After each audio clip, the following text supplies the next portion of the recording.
and I've cooked all over the place, all these different chefs and Michelin starred restaurants and stuff, but go back home, Lopez Island's like the best product I'll ever get. Great businesses don't spring up out of nowhere. Building a business involves overcoming challenges, experiencing failures, large and small, and putting in the work, day in and day out. Welcome to Season 3 of the Building Bellingham podcast. I'm your host, Leo Cohen. Thank you for joining me as we dive into the story behind one of Bellingham's biggest brands. Today, I get the pleasure of sitting down with none other than Jonathan Cicotti, head chef and business owner of Storia Cucina and Barcicati here in Bellingham. We get to talk a little bit more about what it takes to be a restaurateur, a chef. What's the difference between being in a big city and being in a smaller city? When you're starting a business, relationships are incredibly important. And sometimes that's what helps you get started. It's not necessarily how much money you have at the beginning, it's the relationships that you have. What happens when you've been business planning for 2 years and COVID kicks in? What are all the nuances that go into the full restaurant experience?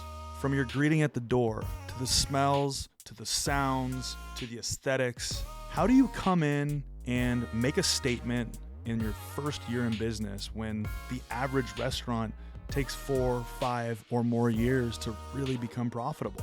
And of course, we talk about how meatballs need to be done right. And before I give it all away, let's jump in.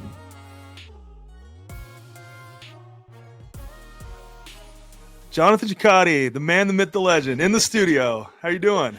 Doing great. Happy to be here. Thanks for joining us over a bottle of some unfiltered, delicious Prosecco. Yeah. Where's this from? Where's this delicious? The producer or the purveyor who we get it from, Owen Coulter, is pretty much all like natural wines and made, from organic vineyards or sourced from all over, really different spots, but it's all like small production wineries. And so we use a lot of his wines at Barcicati, but we have a mixed spread. And you were talking earlier about like once you've built a trust and a relationship with a specific importer, it's going to be good wine. It's going to be locally sourced. Like, how do you build those relationships? How do you meet these people? Just wine tastings, and you usually just like meet up, and they're like, "Here's what I got." They'll usually open up 5 or 6 bottles, kind of average. Sometimes they'll have more or less than that, and they just kind of start telling you like the stories behind the different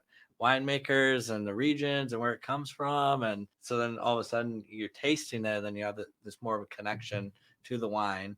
And then we're always like building all these notes, like the ones that we like, take notes, get prices and all that stuff, and then feed it to the team and feed the team. I love it. So then they start educating the guests, and all these fun little stories behind wine and food are really the important thing behind it and the exciting part of it. That's one thing that I've noticed every time I've gone into either one of your establishments. So we've got Storia Cucina and we've got Barcicati. Every single time I feel like, even when like I'm talking with you say, this is the one I'd recommend, try it with this. You have all these recommendations from your experience, but I get the same, the vibe from each one of the servers or the bartenders or the people working there, because you take the time to educate people. Definitely. And that's huge. That experience is awesome. Yeah. Everyone that's like coming through the doors, like whether you're a server, a dishwasher, a prep cook, whatever, it's when you're working at like Storia Cucina, Barcicati, a lot of it is like education. You're gonna leave there like being part of the family, part of the team, but also like you're gonna learn a lot. And like whenever you do leave, you're gonna have all this knowledge that you leave with, which is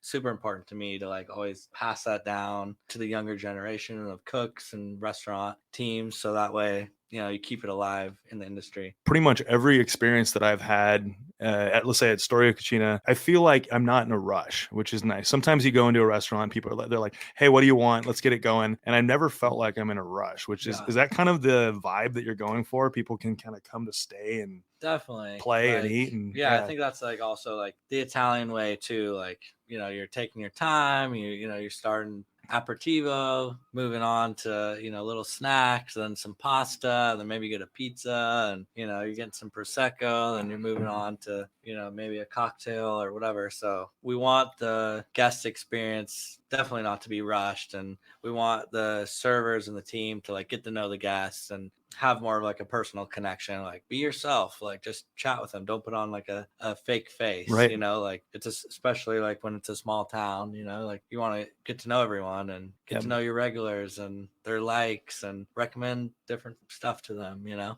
Absolutely. I'm going to take a little turn here because before being an entrepreneur, you have a love for food and wine and the gathering, right? That's kind of like the core of what a restaurant is. Let's talk about your ideal restaurant experience for you. Say you're behind the counter. I mean, you're cooking up a meal for friends and family. What music is on? What flavors are you going with? What's your meal? What's like what is your direction that you're going? Yeah, all that stuff is so important. Like, I think I'm very seasonal driven. Putting on like some Dean Martin. Yeah. You know, like, love it. Definitely if you're like cooking Italian food, like we play a lot of Dean Martin at Storia Cucina. Yep. Louis Prima. Yep. All those like Italian classics, Frank Sinatra. Definitely if you're making pasta or something, some of that stuff. But then, you know, I like Fleetwood Mac or the Beatles or classic reggae stuff, Bob Marley. I don't know, you know, just go all over the map. You know. Love it. So like right now, let's say seasonally, like what would be your go-to meal? You have friends coming over, you're like, okay, I'm gonna grab a bottle of wine or 5 bottles of whatever it is. What are you cooking? Honestly, like right now we're in fall, it's cold, it's rainy, moving into like braises. So gonna do like, if I'm making like an Italian dish, I'm probably gonna do like a sugo, you know, like braise like some lamb shanks and you know, all right, just like low and slow, and then do like a nice sugo out of that, and then whatever type of pasta you want to do. Like the shapes are endless. They're endless, yeah. Cavatelli, rigatoni, like the list goes on and on. So I mean, you talked about being seasonal, and that's big for you. I think a lot of restaurants, from what I've noticed, either maybe they adjust seasonally a little bit, but they're mostly just like core. We're going to keep doing the same thing, and you're like, no, every season is different. Every wine pairing is different. Every music, like all of it is constantly moving. Yeah, it's always changing, and you know, you're in moods for different things. You know, it's like raining out, you want like a brodo. You know, like one of my favorite dishes. Tortellini and brodo from northern Italy. A lot of my Italian side of the family is from Cento, which is like just a little bit north of Bologna.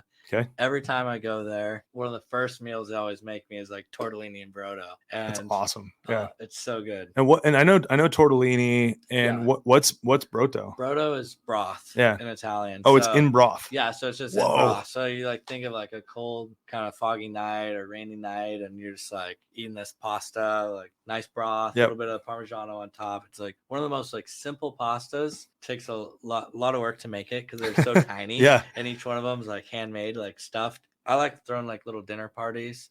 Where we'll be like, all right, we're gonna make tortellini, and like teach all my friends how to make tortellini, and we'll all get in there, we'll start making it, and then we got all this tortellini, and then we cook it off, put it in the broth, and then, you know, it's like a simple pasta dinner. You know, that gets everyone interacting. Yeah.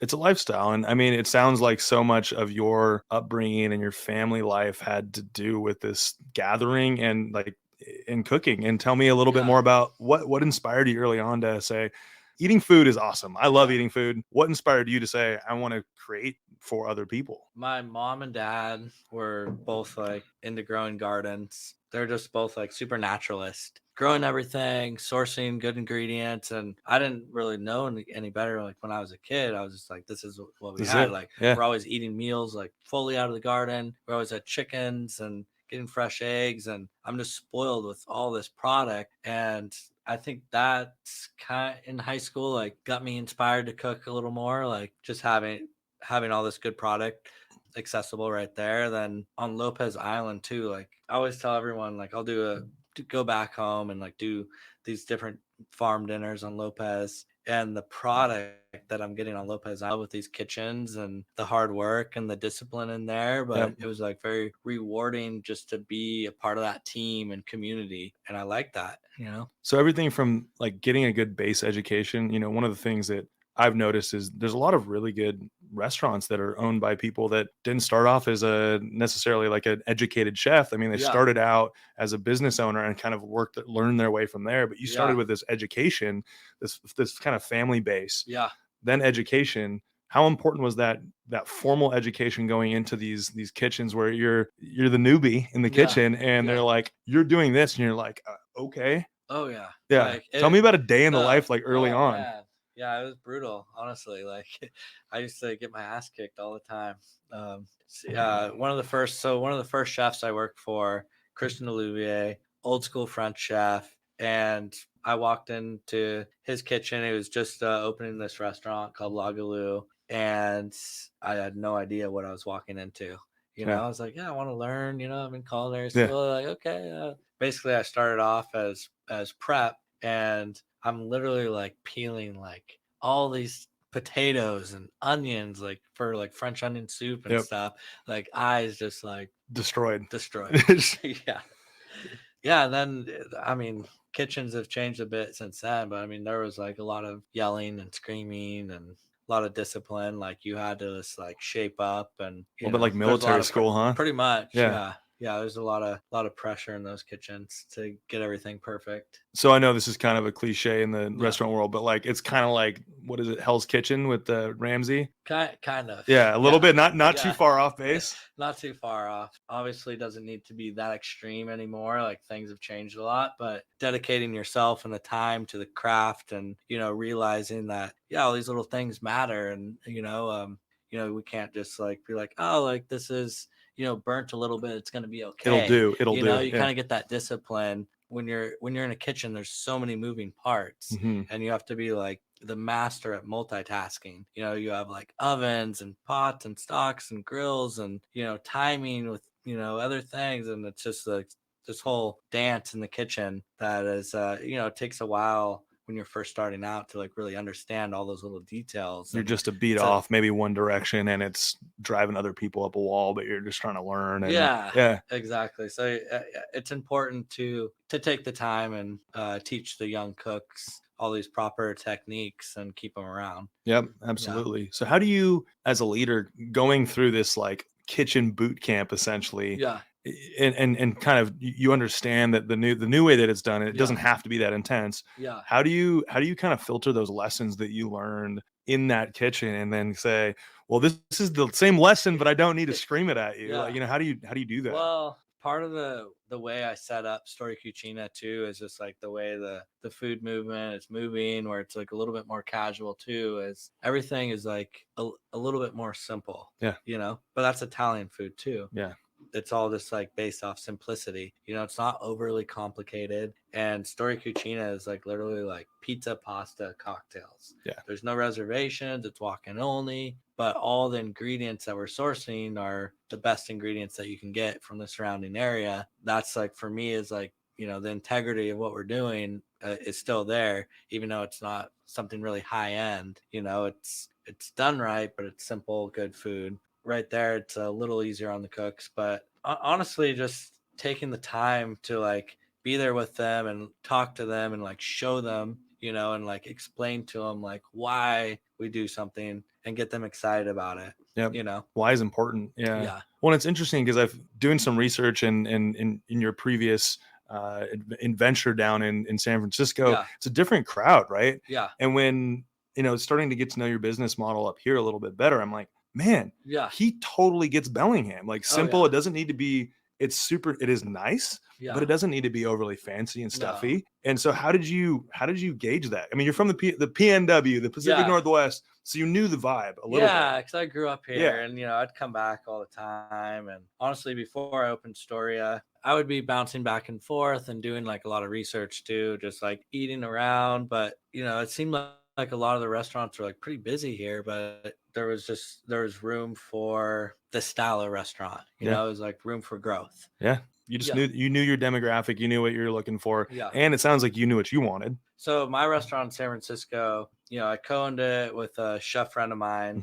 We were Italian buddies, knew each other since culinary school, actually. When I first opened Hillside, it was my first restaurant, and I was in my mid-20s at the time, so, just so excited, but still like learning a lot. And I was literally there pretty much every day for like the 7 years that it was open. And for me, at this point in my career, I wanted to grow and have a little bit larger restaurant, but simpler and easy, where I don't have to actually be there every minute to make sure every thing is running good, or like more complicated recipes that are harder to train cooks and stuff. So the whole setup of Storia Cucina is like, how can I do what I love still and like set it up simple where I can train up the team to operate it and have a chef de cuisine and have a manager. And it's like taking this like amazingly fine-tuned art and still having it be amazing and fine-tuned, but also just like so much simpler. And I mean, how complicated, if you had like a pasta with meatballs, how complicated can that get? I mean, it could be as simple or it's like as complicated as possible. Well, actually, like meatballs are a lot of work to make. Like to make good, proper meatballs, sourcing the good ingredients, but then there's a lot that goes into them, like mixing them. Then you got to roll them up. Then you got to, just rolling each one takes a lot of time. You have to roast them in the oven, at least the way we do. Then we braise them in the tomato sauce. So you got to make the tomato sauce from scratch. Oh yeah. They're braising the tomato sauce low and slow till they're just like nice and soft. And just for like something simple as a meatball, a lot of work goes into it still. But it just blows my mind that there's all of these levels of complexity. But it's the same. Like for me, it's a great experience coming in because I can tell that there's thought and love and care that goes into it. All the little attention to details. Yeah. Let's talk a little bit more about like being an artist. You got to have a little bit of ego to like, you have to have the confidence side of ego. Mm-hmm. And then the other side of it is like, at what point is it, are you able to pass it off to somebody else? Because scaling a business, you have to leverage and you have to, figure out a way to do exactly what you just talked about accomplishing. I think that was like something, I've learned over the years, like owning a restaurant is, one of the hardest things is like letting go. Yeah. And I think getting better at that. Takes time, man. Yeah, it takes a lot of time to like trust someone else, like with your food and your dishes. And because at the end of the day, when people are coming into your restaurant, it's representing yourself and being a chef. And if anything goes wrong, or like one of the cooks does something wrong, or your chef or something, it like reflects on you. So it is hard to let go. Yeah. But it's important to have trust in your team and give them that sense of responsibility, which gets them excited. Like I've noticed a lot of times, like I'm like, oh man, I can't leave. But then like the minute I leave, all of a sudden everyone just knows like, oh, it's on our shoulders now. Like chef isn't here to like, and they just take do care of it all. Yeah.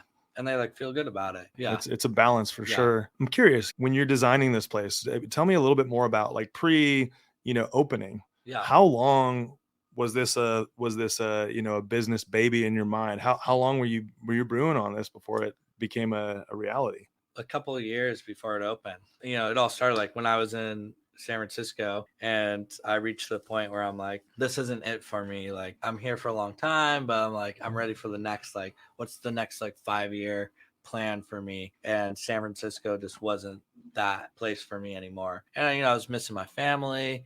My sister was having kids. She had my little niece whose picture is on the wall. Yep. Like she was like a big reason. I want to be like a part of her life and like see her growing up. I didn't want to be like a distant uncle, just over FaceTime all the time and come back once or twice a year. There's a lot of things kind of like pulling me in this direction. And then, so I was like, okay, well, if I'm going to like restart my life somewhere else after I've been like so established in this city, obviously I have to open another restaurant. So I started brainstorming and doing trips to Bellingham. And, one of my dreams was always to open an Italian restaurant. My restaurant in San Francisco is like a seasonal California neighborhood spot. And I'm sure there's like Italian influence on it, but not like a proper Italian restaurant. Yeah. It's a thing. There is a classic proper Italian restaurant. What are your requirements for that? You have to have meatballs on the menu. Are there Italian restaurants that don't have meatballs on the menu?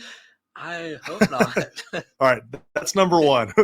What else? You have to have like the Negroni is like the classic Italian cocktail. You have to have a decent selection of Italian wines, and then you definitely have to have pasta, and it's got to be handmade. Like things can vary. There's a lot of different types of Italian restaurants and people doing different things. Yeah, I think tiramisu dessert is also like people expect that you have to have tiramisu. So when your wheels are turning, you're like, I want to be back home. Yeah. Do you have a pre-launch team? Do you have like people that you're talking to up here that are helping you boots on the ground? What was that like? Yeah. Arlen Coyley, my chef de cuisine, he's amazing. He's been at the restaurant every day since day one, since the build out, been a part of it. I brought him on as chef de cuisine, also gave him some partnership, some sweat equity in the restaurant. It was just like a good mutual benefit because, you know, I was able to like train him up on all my recipes, and he gets to be like a part of this restaurant. And like what I was talking about, the education part before, like kind of take him under my wing and, you know, show him like, hey, this is how you open a restaurant. And, like, these are all the little details that go into it. And this is how a kitchen is, you know, ran properly. And I'm going to, you know, show you all these little steps, you know. You know, he's worked in different kitchens before, and he actually came down and worked for me in SF for a little bit. He's also from Lopez. And you guys knew each other growing up, or? Yeah, so he's younger than me. I've watched him grow up. Yeah. You know, the career counselor in Lopez School, which is like 250 kids, K through 12, super small, kind of reached out to me once and was like, hey, these few kids are like interested in culinary, like would you mind coming by and like chatting with them? So I like came to the school. This was when Arlen was in high school, and I brought like some books and knives, and I'm just like chatting with them about the career and, you know, how it's a tough career and you're working on like holidays and weekends when everyone else is off like playing and having fun, and, you know, it's a different lifestyle and fast paced, and it's not the normal 9 to 5. And so yeah, like me and him always had like a good connection. You know, there's not like a lot of people that I would want to just trust and like bring in to something like this, but yeah, Arlen went to Western and been very well connected in Bellingham, and has helped me a ton in the process of getting settled in Bellingham and which restaurants to try and what's going on here in the food scene, and connecting me with the local farmers and stuff. Yeah, that's awesome. Yeah. And so you guys have known each other for a long time, and it's you two, and you know, you have other connections that you're building up here with farmers. And so I mean the restaurant literally started off with first me having this idea to come back, and then business plan. I started writing out a business plan, you know, everything of what the restaurant would look like, smell like, sound like, you know, you start just writing all these little details and what kind of dishes you want to serve. And then from there, you know, you try to find the right space, and you're hunting down, you know, what's available and looking at leases and prices and crunching the numbers and all that stuff, and how much is it going to cost to do the build out, and where's the money going to come from, and so all valid questions. There's a lot that goes on. And me opening in the pandemic, it was like, okay, I put in a lot of work to get to the restaurant, you know, sign the lease, the build out, all the stuff, to where it was all done and it was just about to open. And then the pandemic hit, literally like a couple days before my grand opening party was going to be. So that's when everything just stopped. Some people like still say like, you're crazy, like why did you open a restaurant in the pandemic? I'm like, I had no choice. Like you're like, confidentially, I am crazy. I didn't feel like just open it up. A lot of work goes into opening a restaurant before it actually opens. It's interesting that you say that, because most people who don't understand what it takes to run your own business, which there's nothing wrong with that, but it's just a lack of education on what it takes. And I think sometimes it is seen as this, like, you're just way out there, you're crazy, you're jumping into traffic head on, but realistically it's a belief in your own abilities, right? And that moment you're like building up to doing this, then it hits, and it's probably like, you know, a kick in the shorts, and you're like, I still believe in what we're creating. So what was that moment like for you to go, okay, this sucks, this is crazy, I don't know what this means, but we're still going to do this? Yeah, what was that like? It was a tough time. When the pandemic first hit, I still had my restaurant going in San Francisco. I was also consulting for 2 restaurants in the Bay Area as well. And then I was trying to launch Storia. And my goal was to like launch Storia, get it going, and then kind of bounce back and forth. And then once I was like, okay, Storia is doing well enough, then I can like cut all my ties in San Francisco and move here permanently. But when everything just shut, it was like, okay, shut my restaurant in San Francisco. Storia didn't open, stopped my consulting job, had no source of income, didn't know what was going to happen next, had just like invested all this time and money into the new project. And I was like, you know, I was freaking out a little bit. For the first time was actually delivery, because we couldn't physically go there. So that was my first experience, which was great. But there's so much of this relationship that's built by this list of things you went through in your business. Like, what does that person experience? What was the projection? Well, like I was nervous about opening with to-go food, obviously. So I put like a lot of work into like the packaging and branding and doing a lot of test runs. Like, all right, this is going to be the first time people try my food at this new restaurant, and it's to go, which is like, for a chef, it's like the worst thing ever. Like to-go food is like, oh, okay, it's to-go food. You know, it's not going to be nearly as good. You want people to like experience all the music and all the sounds and just the liveliness of the restaurant and be tasting it fresh out of the oven. Obviously, I was nervous about that, but still try to put together like a solid to-go packaging and all that kind of stuff so it actually hold up well and keep the food hot and still look nice presentation. So, and at the time it was like the only thing that was available, taking our time before launching to make sure all that stuff was dialed before just like, oh, we got to open the door. It's like, no, we got to like kind of rethink this and launch this way. Yeah. But in the business plan, like talking about, you know, all those little details are so important. And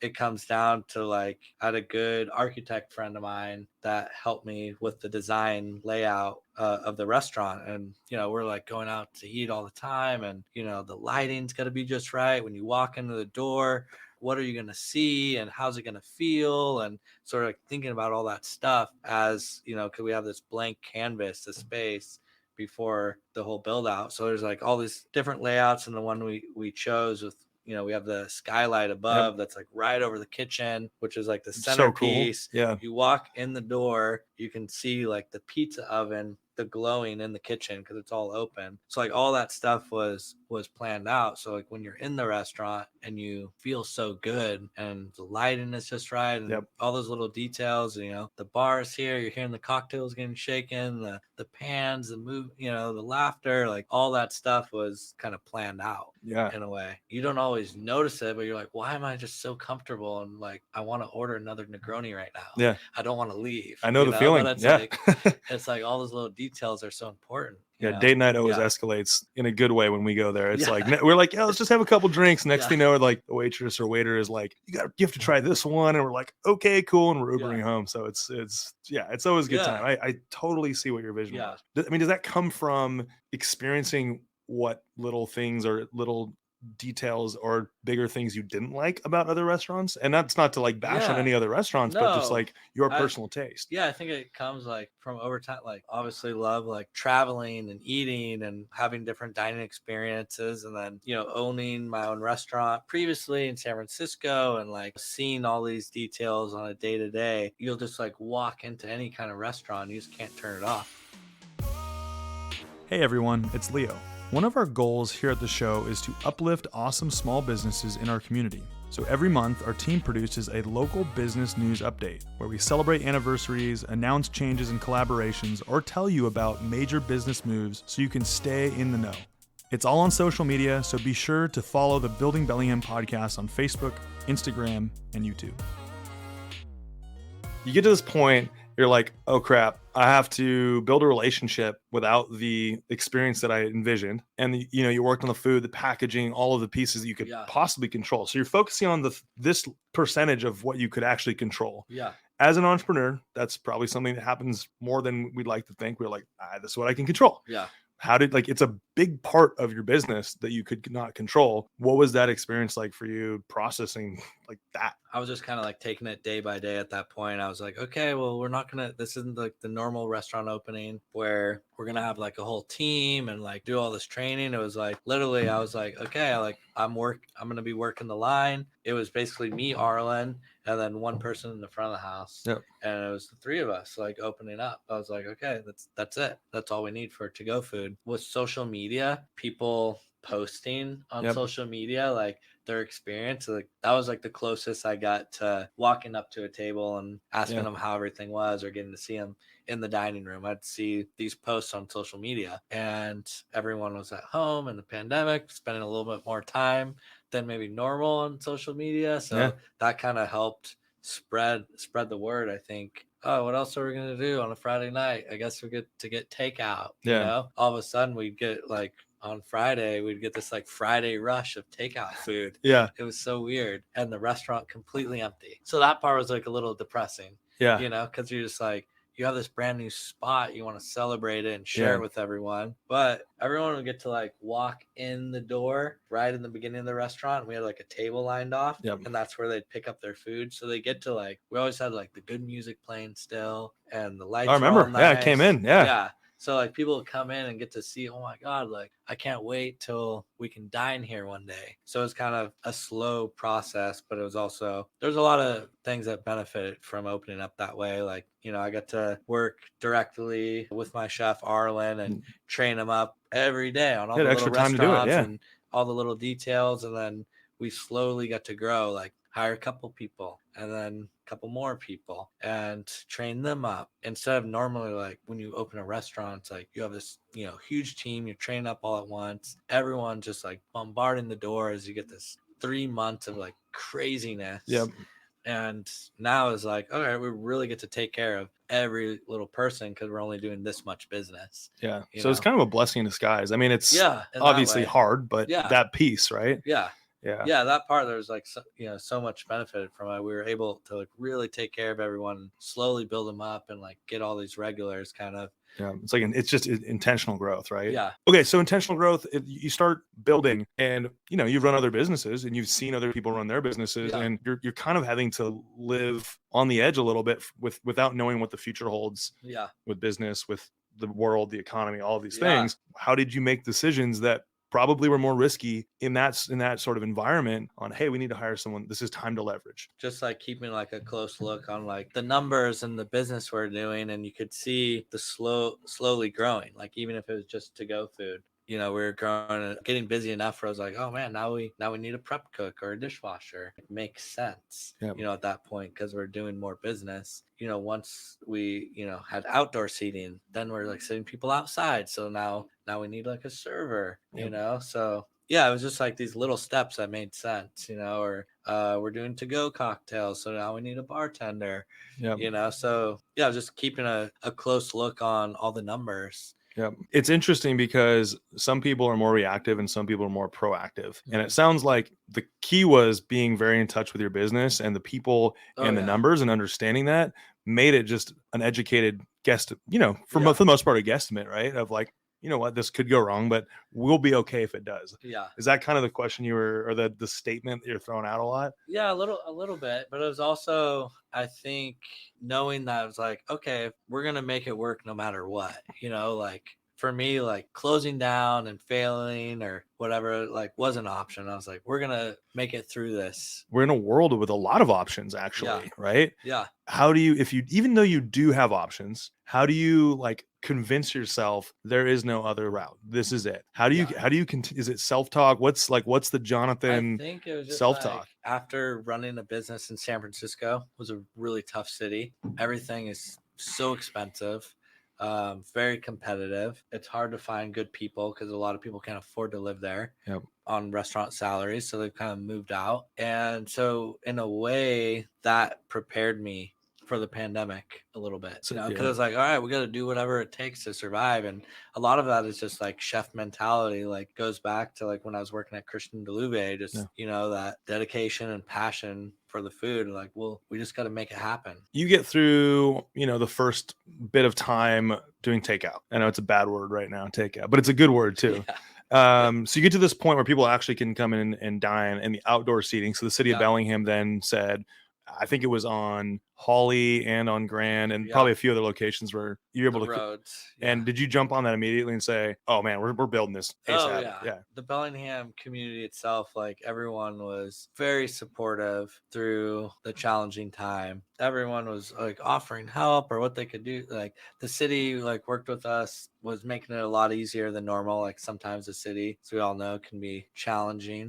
at times, but like during this time, they're like, yep, like make it happen. Like, here's what you got to do. And like the downtown partnership, you know, they were going around, like being super helpful. Our neighbors, Jenny and James from the cider house right next door, they had opened their business before me, and like they were being super helpful. So just the amount of people that were there, and like, oh my God, like you're opening brand new in this, like what can we do to help? And it was really amazing. It like brought me back to growing up on Lopez, where the community just like jumps in when's needed, and like everyone's helping each other out. Was that kind of a flip of the coin from your experience in San Francisco? You said it was pretty competitive and cutthroat. Yeah, it was. I would say like where my restaurant was in Bernal Heights, it had more of a neighborhood feel to it.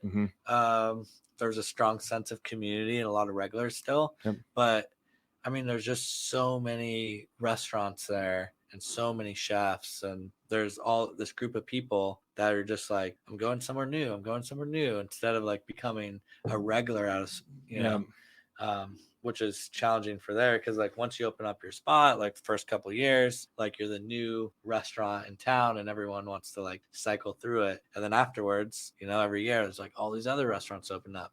Everyone wants to eat over there. So it's a challenging spot. Yeah, I imagine. Okay. So we get through this time period where you're doing takeout food. You then are able to open up the outdoor seating, and people are then able to bond with the physical experience of what you described. Oh yeah. It's not, they're not quite to, inside. Like, sit inside. But like, they get to at least eat the food like hot right then. Have part of it. So you're like halfway there, right? Yeah, halfway there. So you're like, oh my God, it's so close to getting them all the way to the full experience. Yeah. And then we hit this point where, you know, you're starting to get more data and information. Like, where are these people finding you? Was it all through the social media Fridays? I don't know. Everyone keeps telling me they're like, Bellingham is like such a word of mouth town. Yeah. Like the word of mouth is just like spreading, and like everyone's leaving with good experience and they're chatting about it. And I think that, and then there's a couple like different write-ups like in like the Bellingham Herald, and you know, a couple other little blog posts and stuff like that. But yeah, I remember when my wife had the margarita pizza and she added pepperoni to it. Yeah. And she was like, oh, like just she was telling everybody. It was so it's just one of those things that I see that word of mouth. Yeah. And it's a lot of positive word of mouth in Bellingham. I haven't seen as much like of the critic side in Bellingham as I've seen in other areas like a Seattle or San Francisco or whatever. Yeah, people are very, very positive. And like if someone does have a bad experience, like they'll reach out to me like through email. You know, instead of like, oh, let me just go like straight to Yelp and just like bash your restaurant because something happened. It's like, restaurants are going to make mistakes here and there. You know, it's like my pasta fell on my lap and stained my pants. You're like, oh shoot, I feel so bad for you. Don't come again, but come again. Yeah. Well, then it's like, we'll give you a bib next time. But if they just like email me and say like, hey, this happened or whatever, then it's like, of course we're gonna make it right. Whatever happened, like we'll figure it out and fix it, and then they're happy, and it's a win-win. Yep. Yeah. So we've talked a little bit about the chef side, the artist side, but then there's another side of your brain that's the business side. For those of us, all of us that we love eating, we love food, we love what you cook. What is the structure of Storia Cucina, the team in the kitchen, the bartenders, the people that are the lifestyle photographers or market? Like, how did you place priority and importance on when to hire these people and what positions are important to make it a successful experience? Just kind of just naturally as the business was growing, I think just over time you can just tell like, okay, now we're selling this amount of stuff, like we can't keep up with prep with this, we need another person, or now we need another line cook, you know, it's about time. And I think with me just, you know, looking at the numbers all the time, like in San Francisco, and you just know what things cost at this point, like what labor should be, all those little things. So you just keep an eye on that. And every month, you know, you're doing inventory and, you know, going over all your like really close look at all the the little details of, you know, your P&L and everything. And you can just tell, you know, if you do make a mistake in something, like, okay, you can correct it very, very quickly. That's how much this mistake costs. Yeah. Where I think some people might just kind of wing it, you know, and like maybe they're not putting like that much detail into tracking their labor costs and their food and beverage costs and all that kind of those details, I think are very important to keep an eye on, especially in a time like that where it's like, oh, this is tighter. This is like an unfamiliar restaurant situation. And maybe enlighten me a little bit. So you've got positions that are like a little bit more ROI, right? You've got an increase in demand for food. Yeah. And then you have more busy nights, and then you have to increase the amount of, you know, good chefs or line cooks or and then there's stuff that's a little bit more like return on impact. It's not necessarily like if you hire a good chef, they can make more food and they can satisfy the demand, but you've got these like the lifestyle branding and these kind of ancillary stuff that are super important, but they're not like a direct return on investment, right? Yeah.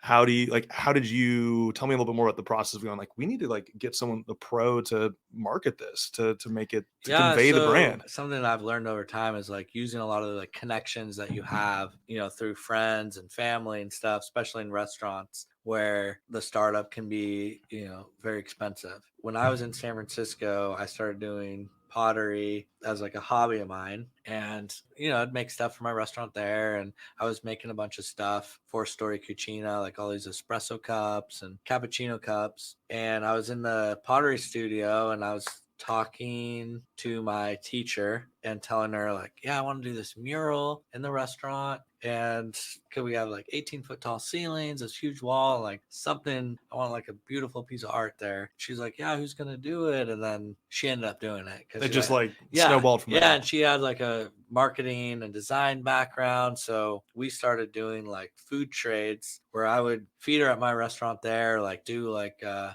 did a special like pasta class for her whole team. Awesome. Yeah. Her whole pottery team and stuff. So we started doing like some different trades, and I would do like some specialty pop-up dinners in her ceramic studio where it was like all plated on ceramic ware, and then, you know, people would like buy a ticket and I came and cooked.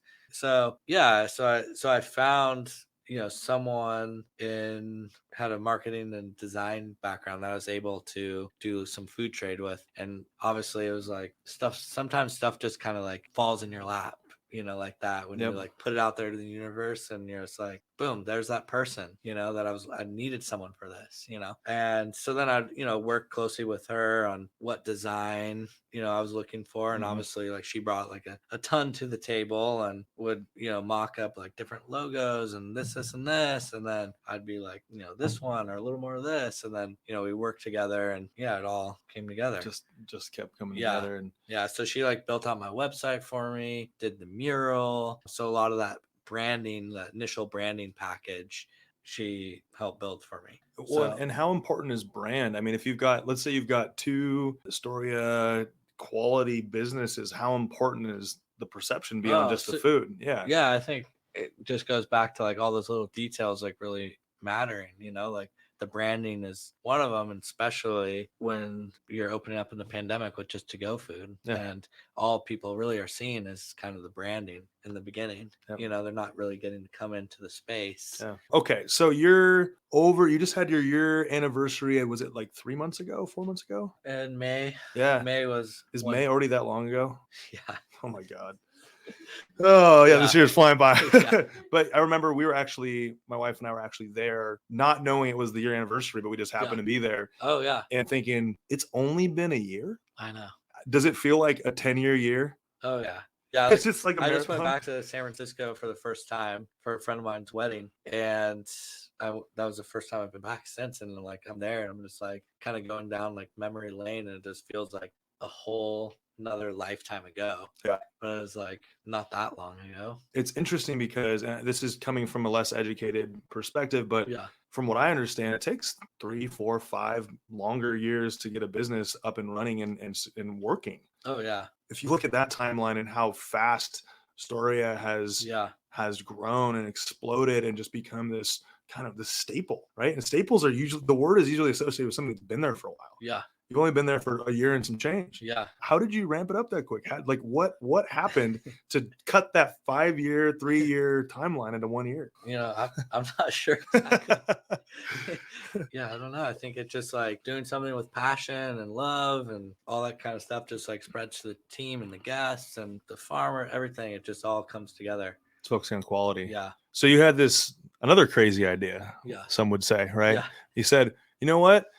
We're in the middle of the pandemic, or kind of in some weird limbo zone at the end of the middle of the start of the end of the pandemic. And you're like, you know what? I'm going to start another restaurant style business. Yeah. And it's going to be this complementary vision. Like, tell me about the vision for Barcicati. So Barcicati came about, and honestly, I wasn't like hunting for like another restaurant space, or Storia just became full capacity in July. So I mean, we haven't had like even like a year of full capacity, yet. So Brandon Shannon, the old owners of Kismet Cafe that's connected to the museum that's now Barcicati, they came to me and were like, look, like we want to let go of this place. Like we're having twin girls and life. Yeah. So it was like, we're done with this. And we would hate to see it go to someone that like didn't do something great with it. Cause we love the space and, have this personal connection to it. And we want to see it go to someone good. We're getting off our lease. I want to introduce you to the museum. You guys have a conversation and maybe you can take it over. There's not a full kitchen there, but you could kind of cross utilize your kitchen from Storia and possibly do something fun here. So that's when kind of the wheels started turning. And the wheels don't stop turning with you, do they? No, they just keep going. You're like, they're always going. Well, that was a crazy year. Yeah. All right. I wake up in the middle of the night. I'm staring at the ceiling. Like pasta's on the swirling on the ceiling, and is that the reoccurring nightmare for you, or good dream? Meatballs cooked improperly. Yeah, that and many other things. So yeah, I mean the space is so cool, and we actually went there when it was still nice out. Yeah. And that space in the courtyard, and I remembered it from going to Kismet, it's not even, doesn't feel like Bellingham. No. Yeah. It's so bizarre. Yeah. It's like a beautiful little secluded courtyard back there. And yeah, the space was already pretty much built out. And, the courtyard was great. It's like same street as Storia. And that's why I agreed to take over the space. If it would have been like, oh, here's this restaurant space, it's going to be a full build out and do this, I would have been like, absolutely not. Definitely. Yeah. Nope. And yeah, just the fact that it was going to complement Storia was the reason why I was into it. And we're more cocktail focused at Storia Cucina. And yeah, we have like some great Italian wines there, but we don't have like a full on list. Mm-hmm. And we don't necessarily really have the space for it either. So then I was like, here's my opportunity to put together a great wine program, which I also thought was needed and a good addition to Bellingham. Mm-hmm. For me, like opening a restaurant, like all those little details have to make sense. Like I don't want to open it just because for a business, like just to get a business going and open it. Like it's got to make sense. The space has got to be right. All those little details, like the neighbors, the street it's on, like it feels good to be on Grand Avenue, where it's kind of just this random street in Bellingham, but not too far from everything, but it needed a little bit of love. So now, like, with like Storia Cucina there and Barcicati, it's kind of like help bringing life to something that was needed, and there's a million breweries in town and there's not enough like good wine. And I think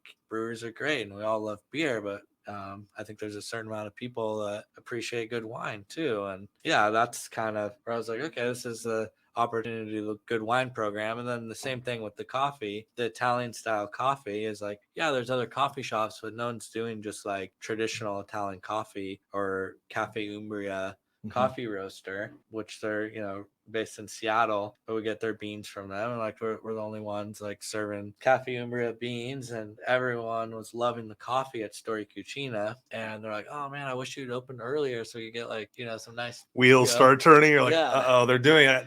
I can't stop them again. So that's where I was like, okay, I can kind of tie it into like the Storia Cucina package, like kind of like same branding and just this little like sister coffee wine bar spot that's right there, and make it work, and like cross utilize the staff and the team and the kitchen. So you have people that work at both and they kind of go back and forth when they're needed at each spot. Yeah, and very nice. Yeah, so we have like some of the cooks that work at both, and some people in the front. So it's like the same style of POS. So if you're like a server at Storia, you can easily like jump in at Barcicati or vice versa. It's like the same kind of training goes into it, like different menu items, but same style of hospitality and same quality of food and ingredients, just different dishes. Yeah. You're talking about Italian coffee, and there's a lot of good coffee shops in town. Yeah. But I've never heard of one of them referred to as Italian style coffee. For the person that's drinking motor oil black coffee, what is that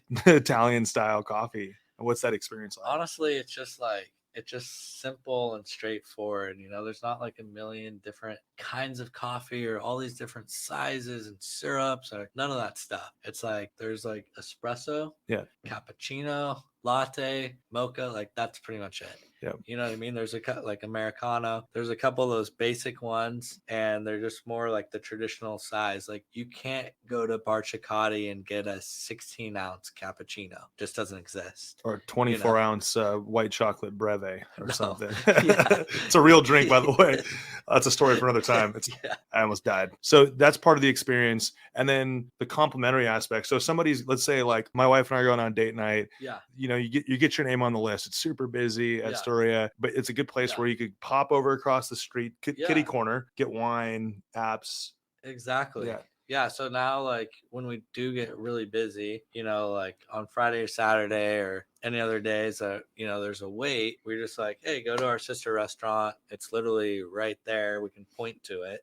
And go have like a nice glass of wine. Get amped up on it, some espresso or something. Yeah, or whatever you want, like a little bit of charcuterie or something, and we'll text you when your table's ready. So now all of a sudden it's like turning their dining experience over here to it's like, oh, we get to like pop over here, have a nice glass of wine, a little snack, then we're gonna come over here and then the like dining continue experience. it. I love doing that when I go out to eat anyways, is like not just like eat all at one spot. It's like, hey, let me go over here and then like pop over here for a drink or here for dessert. Like it's kind of fun to bounce around a little bit, instead of just like one spot. Absolutely. Same vibe, same type of experience, different spot. Yeah. Now instead of like, oh, let me just like wait outside till my table's ready, like, oh, just go over there and have a glass of wine.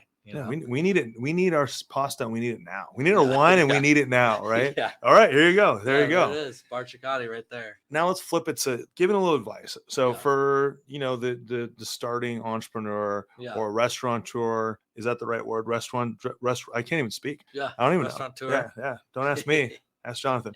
What is your recommendation? What do you say for someone that's got an idea? What should they be doing? What should they not be doing? What's the key? What's the why? I mean, I think if like anyone is gonna like open a restaurant, they should at least go get some like hands-on experience in the restaurant first. See what it's all about. It's pretty much like paid education. Like you're getting paid somewhere else to work and like learn all these little systems and stuff, and like make sure it's something you really want to do. If you're just like going into it like, oh, I want to open this restaurant and like make all this money and stuff, like most likely it's not going to work out. You have to like really like be in it for the long haul, and there's ups and downs in the industry, and you have to jump in there and get your elbows dirty and dive right in it. So just so like I think like getting some experience first and making sure it's like really something you want to do.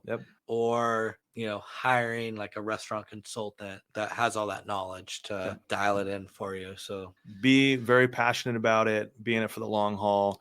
And you can love to cook and you can cook at home too. Like, exactly. It's like some of the best meals are home cooked meals. So it's like, just because you love cooking at home doesn't mean you want to be in the restaurant industry.